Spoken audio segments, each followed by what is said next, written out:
Hey, I'm Abby. Welcome to Brooklyn. This is my apartment. I'm the founder of Abigail Bell Vintage. Pretty much everything you're gonna see in this apartment are things that I've collected over the last 6 years. And I'd love to show you some. So one of the first pieces you see when you walk into the space is this Milo Boffman for Thayer Coggin dining table. I decided before I even moved into this apartment that I had to have this table. So I spent 2 months scouring all of the resale sites until I finally found one that was within my budget. Then the rest of the space sort of came together around it.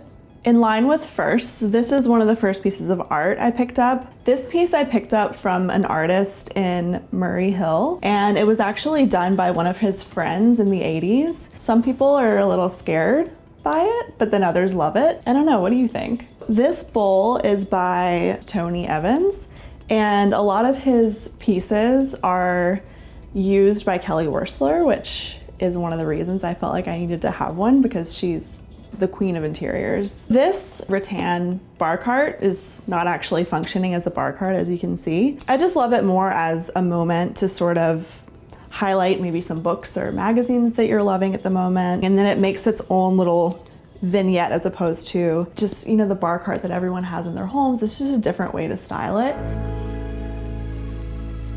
So this is definitely my favorite part of the apartment. I got this credenza mainly to hide a lot of my work stuff. It's become one of my favorite pieces. I collect a lot of vases and they're always in rotation. My favorite piece up here is definitely the ceramic toothpaste. Most of the pieces that I come across I'll sell for Abigail Bell Vintage, but every once in a while you come across a piece like this that just really speaks to you, or me in particular, so I had to keep this. So this is definitely my favorite vase right now. It's something that I've been stalking for a very long time, and I finally found one that I could afford. It's a Memphis designer, and I've been super into postmodern and Memphis lately, and trying to layer that into my space without it feeling too different from what I already have going on. A good way to transition into that was through a vase, because we all know I love vases. It was really hard for me to find lamps for this credenza. I have cycled through so many lamp sets. I actually bought these to sell for Abigail Bell Vintage. Temporarily, I put them here and they just looked so good. It was like I had finally found the perfect lamps. As soon as I put this pedestal sculpture moment in my place, I felt like a real adult.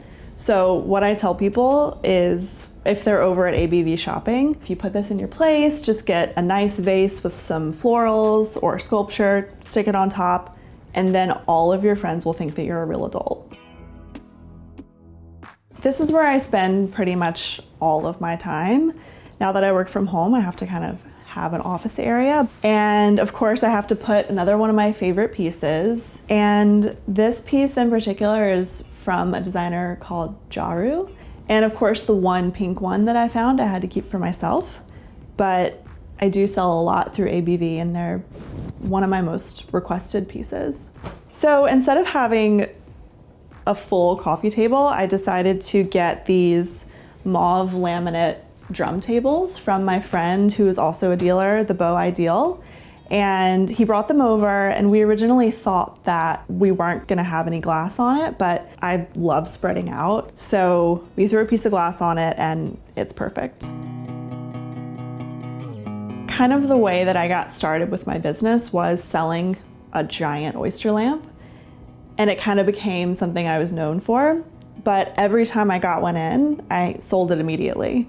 If this is who I am and what my brand is, then why don't I have one? Another one of my friends, Home Things, who found a couple pieces in here for me, had one. I bought it from her and I told her that this is mine, it's not being sold, and it's been here ever since. And then if you follow me in here, this is my bedroom. Before I had my storage unit for my business, I was keeping a lot of things in here. So for about a year, it was just stacked full of furniture that I was selling. So it's only been in the last 6 months or so that I've been thinking about my room and trying to make it my sanctuary. I try to advocate for having a pedestal in every room. So for my room, I had to have one. I love that it just sort of blends in. It's the mirrored on mirrored and just has like a floating center. And it just brings a good amount of light and warmth to the space without having an overhead light on. So this lamp is another Foster fail. I had it for sale through ABV and I slept on it. And then the next morning I woke up and was like, no, I have to keep this. It's too good. And I still have people reach out to me saying, do you remember that green mushroom lamp that you had? Is it for sale? And I always tell them, no, it's living with me for now, but I don't know how long I'll have it. So the piece above my bed is C. Jure. I'm pretty sure it's a reproduction of the ones that were mainly produced in the 70s. I just love the like sculptural interest it adds to just my bedroom vignette. And then the tie-dyed headboard is a fun kind of juxtaposition, and it doesn't really make sense that you'd put tie-dye and like a brutalist sculpture together, but it's a combo that I've taken to every apartment that I've had in New York. I think if I had to sum up my style in a few words, 80s definitely comes to mind. Color and shapes are definitely the two main things I look for in something that I add to my space. Is it a cool color? Is it an interesting shape? If so, I probably want it here, at least for a short amount of time before I eventually sell it. And that's it. Thanks for coming over. You can follow me on Instagram at Abigail Bell Vintage to shop maybe some of these pieces in the future, but definitely things that are in the same vibe as what you've seen.